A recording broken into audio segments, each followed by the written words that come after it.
Добро утро, почитувани гледачи. Ново издание на емисијата Фактор здравје. Зборуваме за тоа зошто пролетта носи главоболки и замор, влијанието на атмосферскиот притисок врз мозокот, хомеостазата и климатските осцилации.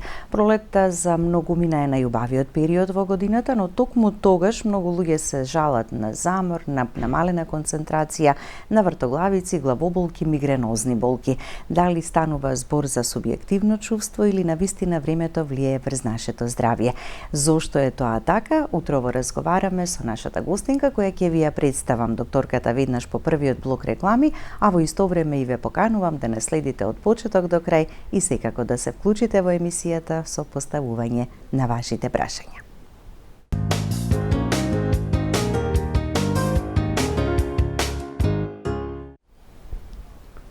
Со професор доктор Драгана Петровска-Цветковска, специјалист невролог од Универзитетската клиника за неврологија, зборуваме токму на темата која што ја најавив на почетокот, зошто пролетта носи главоболки и замор, како времето и дали времето навистина влијае на нашето здравје. Добро утро, доктор Драгана, и добре ни дојдовте во Фактор здравје. Добро утро, Билјана.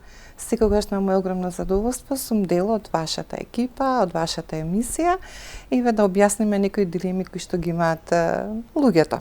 Така. Нешто што многу често се случува и на што многу често се жалиме во овој изминат период. Така, и тоа е очекувана работа и тоа се случува секоја година, затоа што едноставно таква е природата. Односно, билиме повеќе или помалку сме метеоропати. Тоа не представува субјективна перцепција, тоа представува еден научно докажан и клинички и неврофизиолошки ентитет. Зошто? Заради тоа што едноставно пролета е временски период кога имаме будење на нашето тело, бидејќи некако во зимскиот период сме во еден процес на хибернација или како да го кажеме народски зимски сон.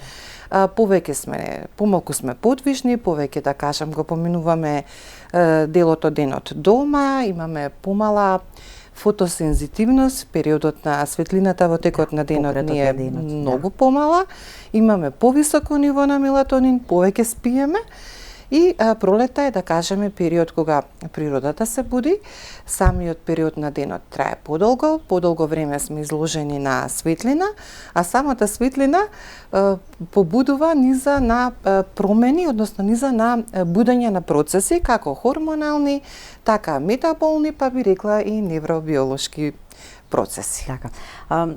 Човековиот организам е комплексен систем кој што е во постојан стремеж да одржи хомеостаза. Хомеостазата е да има телото една рамнотежа и при временски промени и различни услови, така да ја одржи таа рамнотежа и да функционира нормално како што треба. Некои луѓе полесно се прилагодуваат, некои луѓе потешко.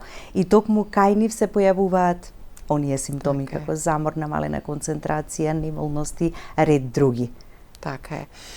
Ние сме еден софистициран софтвер кој што се стреми едноставно да се адаптира на промените што се случуваат надврз. Значи, ние сме како единки, како луѓе, не сме ние во еден изолиран вакуум систем, туку едноставно сме во комплетна интеракција како со атмосферата, така и со целата биосфера.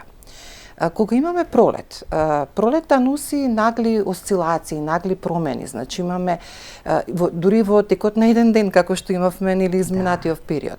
Имаме делови од денот кога одеднаш ќе натежне атмосферскиот притисок, кога се подготвува меќава бура или кога се подготвува врнење, облачно е.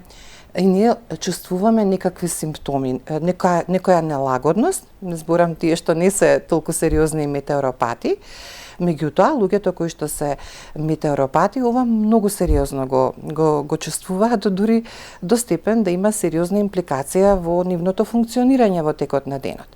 Зошто е тоа така? Кога го имаме овој како да кажам циклонски процес, имаме нагло опаѓање на атмосферскиот притисок во воздухот, а нашиот притисок во телото се стреми да биде идеален, односно да имаме една хомеостаза, една рамнотежа, која што практично ќе го доведе комплетниот циркулаторен систем во една стабилност. Е нормално кога имаме доле, кога имаме надвор низок атмосферски притисок, а во телото некоја друга височина, тој градуент знае многу сериозно да се наруши, И како влијае тоа на... А тоа нашето тело го регистрира. Сакав да напоменам само како го регистрира. Значи имаме ние рецептори, периферни рецептори, тоа се барорецепторите, кои што се сместени во одредени делови од телото. Еве ќе споменам, имаме барорецептори на ниво на главните крвни садови кои што го исхрануваат мозокот, зашто мозокот не трпи едноставно промени во притисокот, реагира, па некогаш и со трајно оштетување. Потоа исто така имаме на лакот на аортата и имаме на ниво на внатрешното уво. Па од тука практично ни доаѓаат манифестациите кога организмот едноставно се бори да се адаптира на оваа промена на атмосферскиот притисок. Имаме секако и на ниво на крвните садови хеморецептори и тие дополнително праќаат информации каде? До мозокот. Значи, практично во мозокот имаме центри, јадра. Тука ќе го споменам едно јадро, супрахиазматално јадро, кое што се наоѓа на ниво на хипоталамусот, кој што ги регистрира овие промени и почнува да едноставно, како да кажам, прави една реконфигурација комплетна како на хормоналниот, така на метаболниот, меѓутоа и на васкуларниот систем. Така. Значи да им веруваме на оние луѓе кои ќе се пожалат на временските промени. Не е нешто што треба така да го оставиме настрана и да речеме ќе помине, можеби кај некого многу поинтензивно ќе биде изразен. Така е, не надградуваат, него едноставно така чувствуваат. Таа работа, таа метеоропатија може да биде и вродена, може да биде и стекната, нели, како што старееме, како што си доаѓаат хроничните болести, едноставно луѓето, телото станува посензитивно на вакви нагли промени. Да. Дали пролетта и променливото време во текот на пролетниот период можеме да кажеме дека е поголем товар за нашиот организам и за нашето тело отколку есенскиот премин кон постудено време? Па да, секако самите сведочиме на тоа дека некако пролетта нагло доаѓа.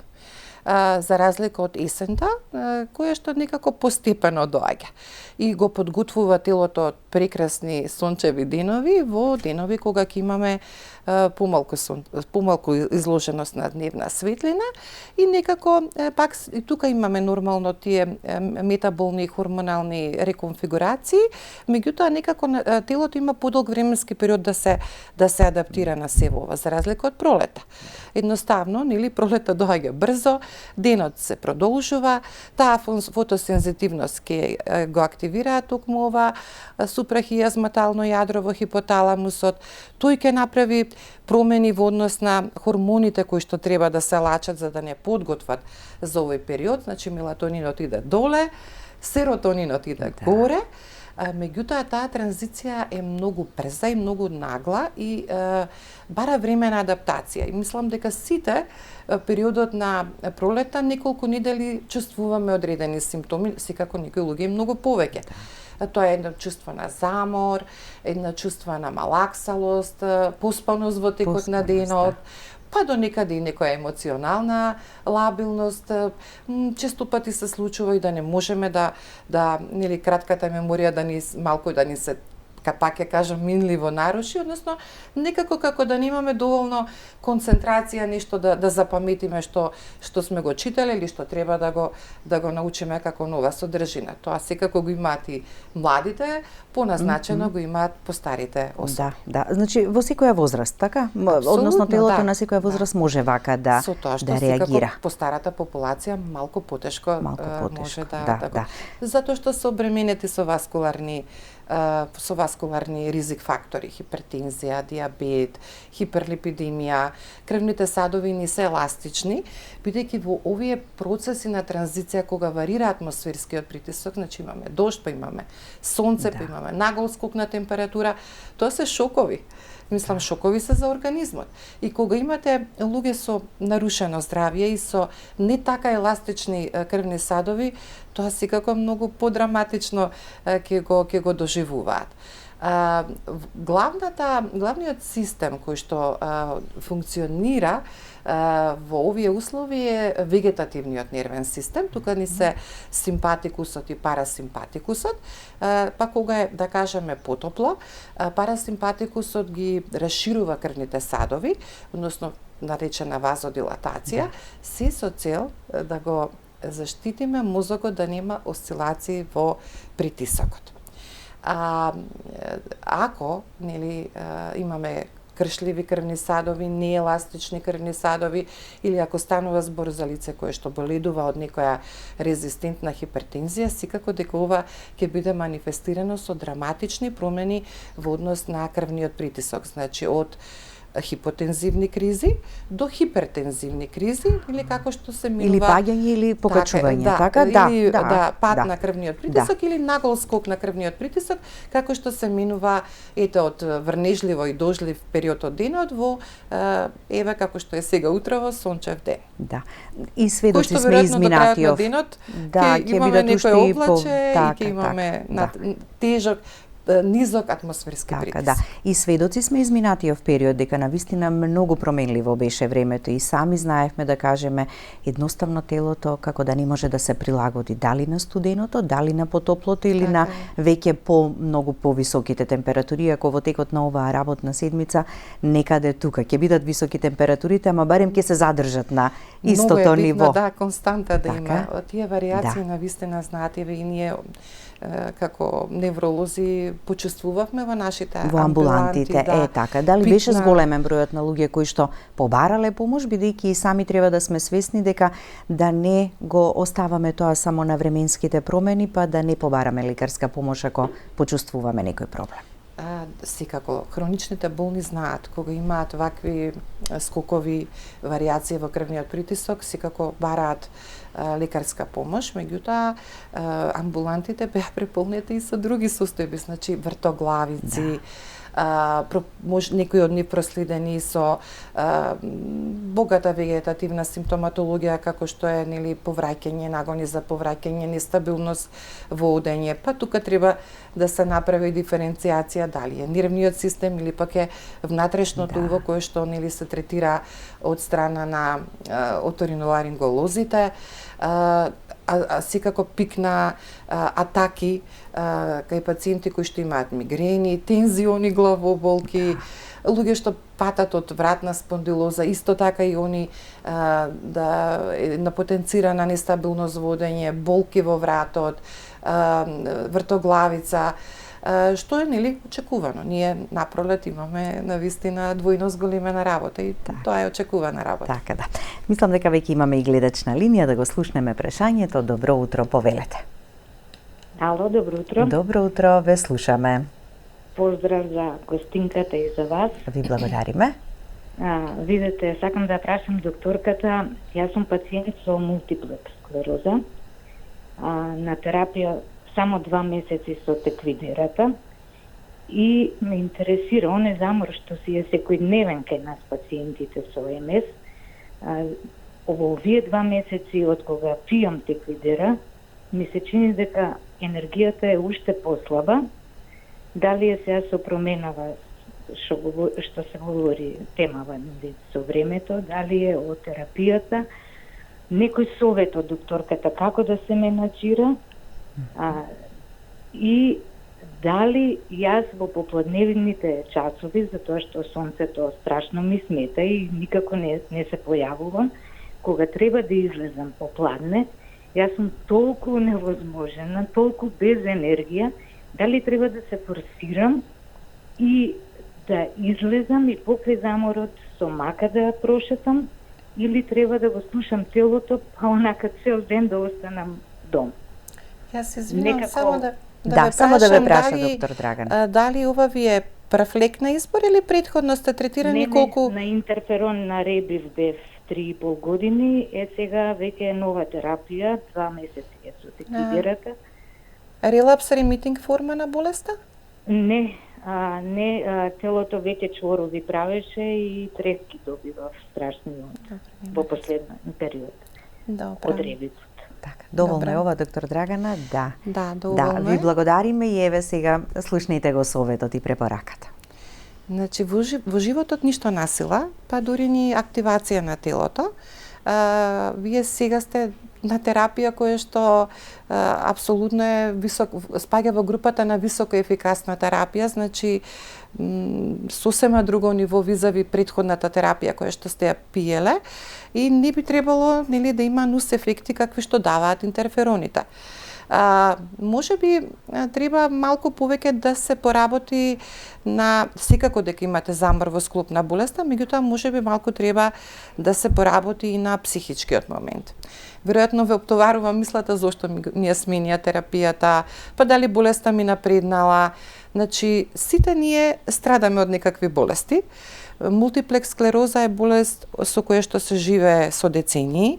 Со современата терапија, со децении, луѓето се без тешка инвалидност, може би да, со потешкотија во движењето, во зборувањето, во стабилноста на одењето и некои други симптоми во зависност од тоа каде се промените, меѓутоа може да се живее квалитетно.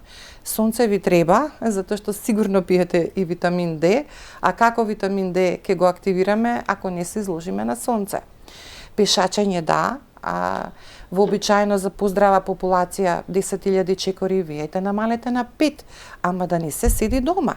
Може дома да се изведуваат и одредени вежби на истегнување, вежби на баланс во зависност од тоа кои тегоби ги имате, што ви доминира од инвалидитет или од невролошката манифестација, пилатес, особено битно медитација, која што нели ќе ви помогне и да се прифатите себе си, да ја прифатите болеста, меѓутоа и да излезете од овој степен на инвалидност. Така.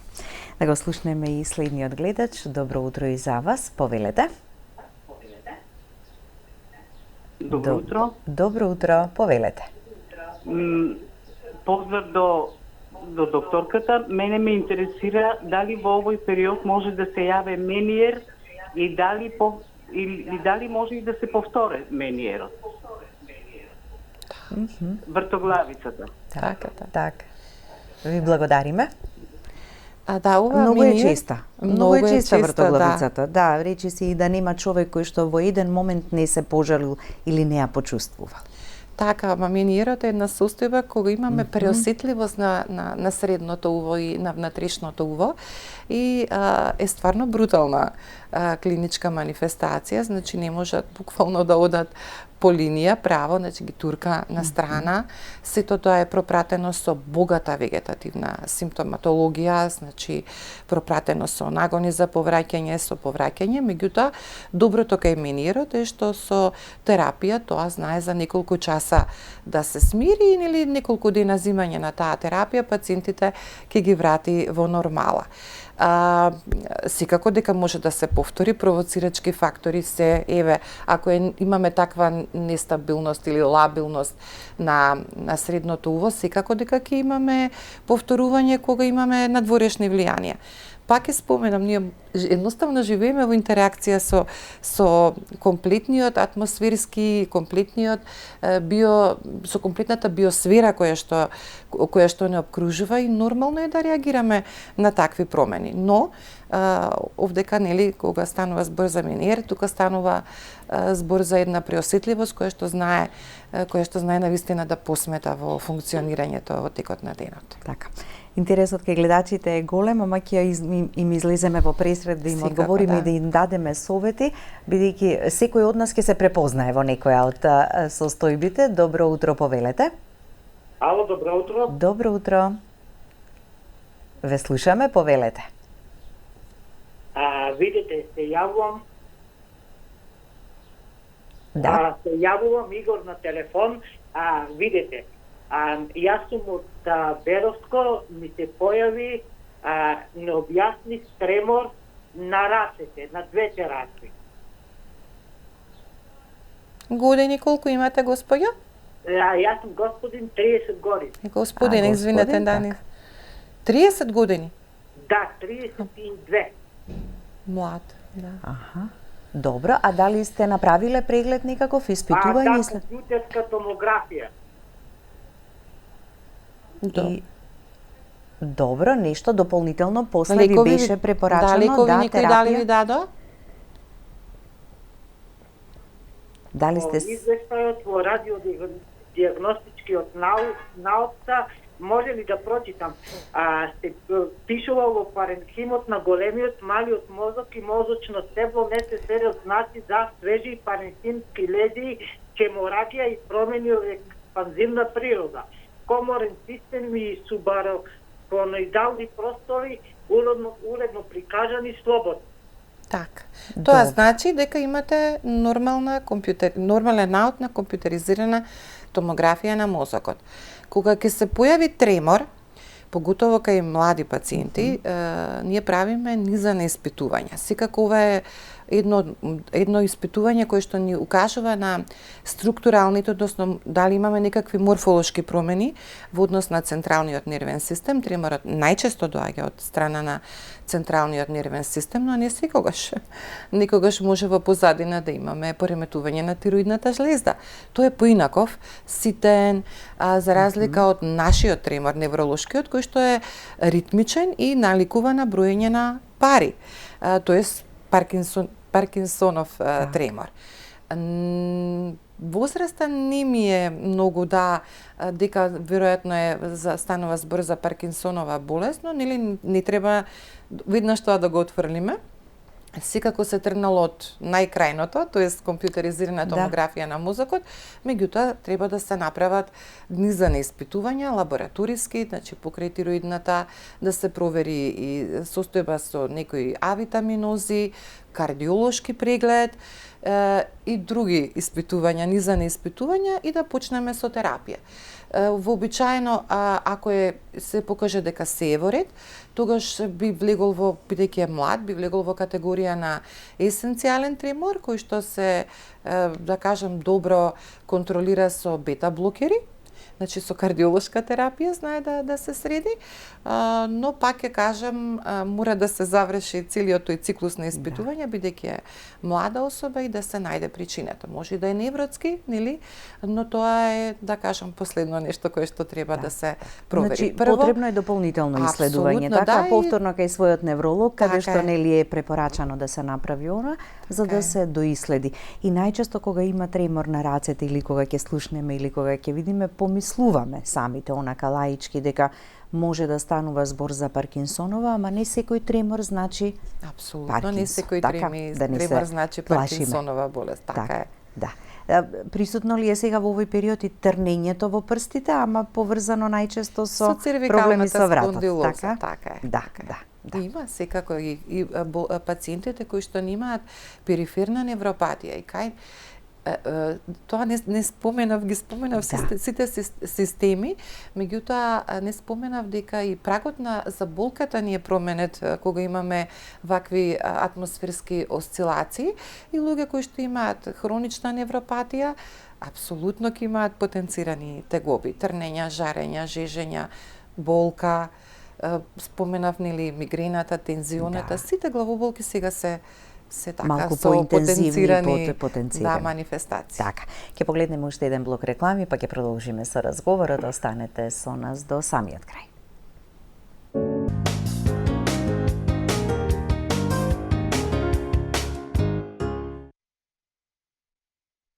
По рекламите, само да видиме дали се уште е гледачот на линија. Добро утро. Дали го имаме јавувањето? Ало? Да, ве слушаме, повелете. Ало? Да, во програма сте. Повелете со прашањето. Добар ден. Добар ден. Поздрав до докторката и до вас. Ви благодариме.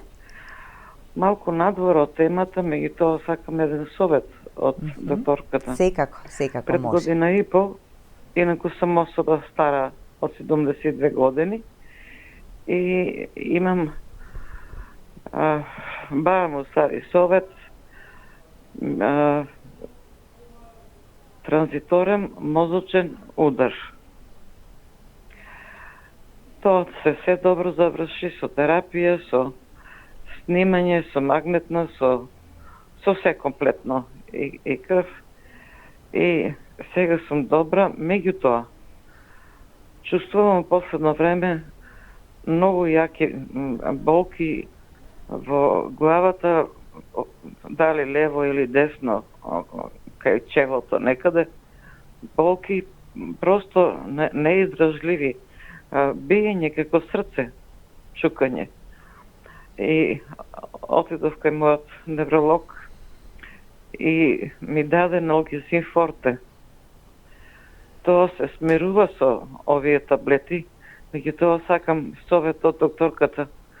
До кога можам да ги пием, тоа што тоа е постојано, не поминува. Така да. И а кога се дори случи некојаш овој транзиторен? Несвесно, наеднаш почне да ме чука. Да. Не ми смета на видот или нешто друго. Извинете, да имате проверено циркулацијата на мозокот, доплер-сонографија, дали ви е направено? Да, тоа е направено. За сега е се вред. Нема единствено атеросклероза, нема ништо, чисти. Да. Инаку сум диабетичар, кардиоваскуларни заболувања, ревматиден артрит и да не зборам да одзимам време на емисијата. Ви благодариме. Многу болести. Да, ви благодариме. Еве сега ќе слушнете совет и препорака од доктор Драгана.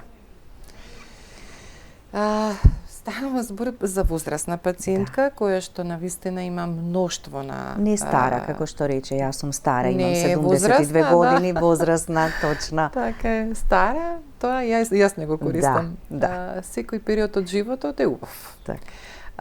И може да се живее квалитетно. Обременета е со мноштво на ризик фактори, ревматоиден артрит, автоимуна болест, каде што меѓу склобовите страдаат и ситните крвни садови, диабетичар, повторно страдање на крвните садови, иако може би не е верифицирано на ниво на каротидите, меѓутоа крвните садови се извинувам, секако се променети, самата возраст, нели? Артериосклерозата е процес кој што се доаѓа со годините. Ние сме веќе, да кажам, во години билјана каде што артериосклерозата почнува, да кажам, позабрзано да прогредира. И не треба да се чудиме на секоја промена која што ќе почувствуваме во телото. А на 70 години секако ќе имаме слични тегоби. Апсолутно, аналгетиците не треба да се злоупотребуваат и јас сакав и за тоа да проговорам. Кај луѓе кои што имаат вака болни синдроми, кои што траат повеќе од 7 дена, се конзумираат аналгетици неконтролирано.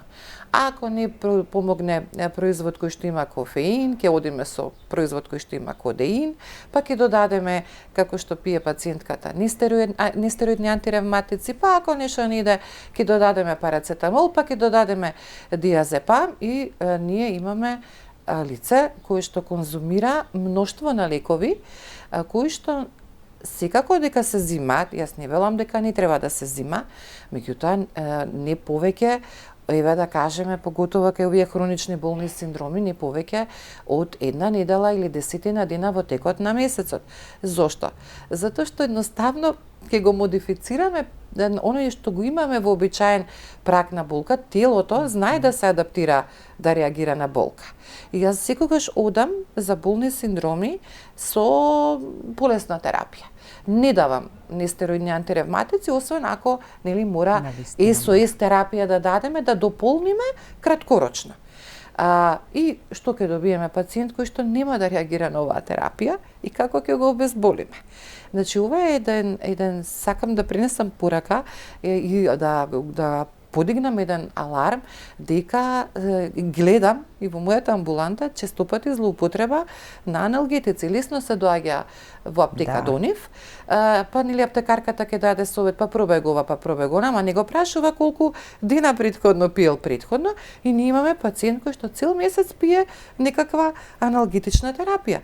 Значи, потребно е ние да го потикнеме организмот да се справи со таа терапија. Да, кога имаме болка, имаме стерилна инфламација, воспаление во телото. Па дајте му парацетамол, нели? Една таблетка, 2 таблетки, некогаш дури пациентите знаат, нели, со шега да реагираат, па мене не ми помагаат нестероидни антиревматици, парацетамол. Ама да, ќе дојдат потоа и ќе речат да ми помогна. Па тоа ќе го искомбинираме и со други суплементи. Јас не сакам да правам реклама на ОТЦ препарати, меѓутоа тоа се составни делови од нашето тело. Во некои ситуации ни се потребни, ама секогаш по препорака на лекар, целна суплементација. Ни треба магнезиум, секако овој период ни треба. Најчесто го земаме магнезиум оксид. Не треба тој магнезиум да се зима. Има други типови специфична форма, значи треба да знаеме која ни е потребна. Така е. Цитрат, биглицинат, во зависност од тоа дали ни треба за сон или ни треба да го поттикнеме серотонинот кој што ни треба овој период на многу повисоко ниво. Витамин D3 пиеме, не искачаме на сонце, треба да го активираме и тој индиректно ни го активира серотонинот. И некако не вадат од тие состојби на хроничен болен синдром. Секако, кога е неподнослива болката, да, треба да додадеме и некои посериозни аналгетици, но да не се злоупотребуваат. Да.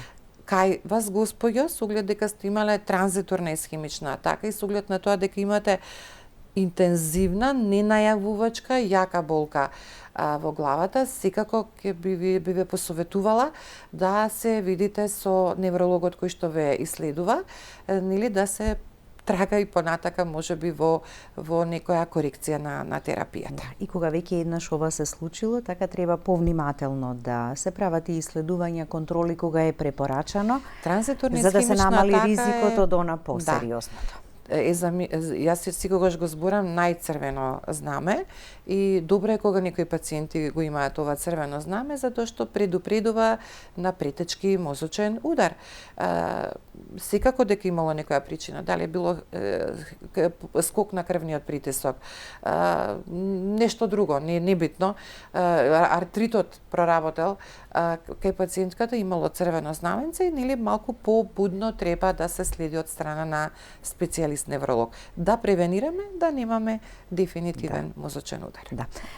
Како временските услови, променливото време и овој пролетен период ја интензивира и главоболката и мигрената, и мигренозната болка. Зошто?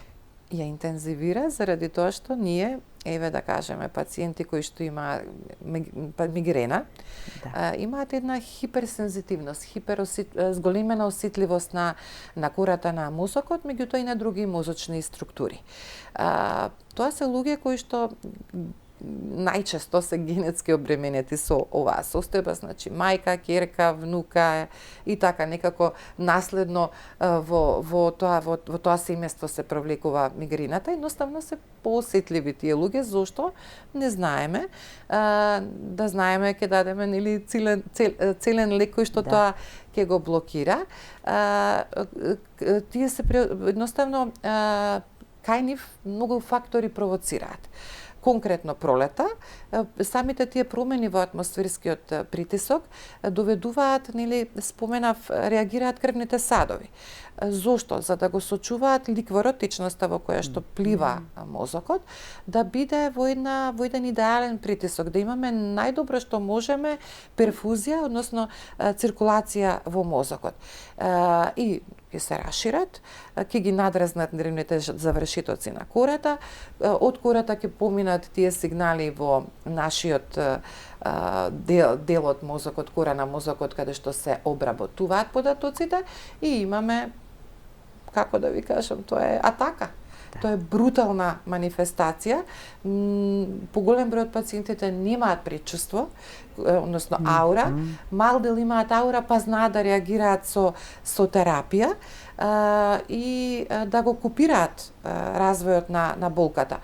Веќе кога ќе се развие болката, тоа е страшно нешто, значи инвалидизирачка е, нефункционални се смета, дали светлина, дали мириси, дали звуци, имаат потреба едноставно да се хибернираат на кревет и да помине таа болка, при тоа примајќи мноштво на аналгетици. Кога имаме мигрена, таа обично е хемикранијална, односно од едната половина на лицето, така е најчеста, може да биде и комплицирана, таа е многу сериозна и треба многу да се следи. Кога има и некои фокални испади, дали е трнење, слабост на рака, на нога, покрај повраќање и сите тие работи што следат со мигрената, и тие пациенти, нели, ќе кажам дека припаѓаат во категорија на црвено знаменце. Покрај ова имаме уште една главоболка, тензионата главоболка. повеќето од нас ме осетиле, таа иде заради спазам на вакви временски промени, спазам на мускулите на вратот, се шири од позади према напред и е обострана. Значи, двете страни на главата не болат, исто е интензивна, меѓутоа обично ја опишуваат како стегање. А мигрената ја опишуваат како пулсирање. Така да еве некои карактеристики за да знаат и да си ги препознаат кои и не секогаш да велиме времето е виновно за ова, а ако почувствуваме и треба да знаеме да распознаваме симптоми, да си побараме лекарска помош и преглед кај невролог. Времето толку ни дозволува за денешното издание. Многу ви благодарам што ни бевте утрово во Фактор здравје. Благодарам на поканата, секогаш сум тука еве да разјасниме некои дилеми и проблеми со кои што се соочува популацијата. Така. Благодарности и до вас, почитувани гледачи, за вниманието со кое не следевте. Останете и понатаму со програмата на ТВ24.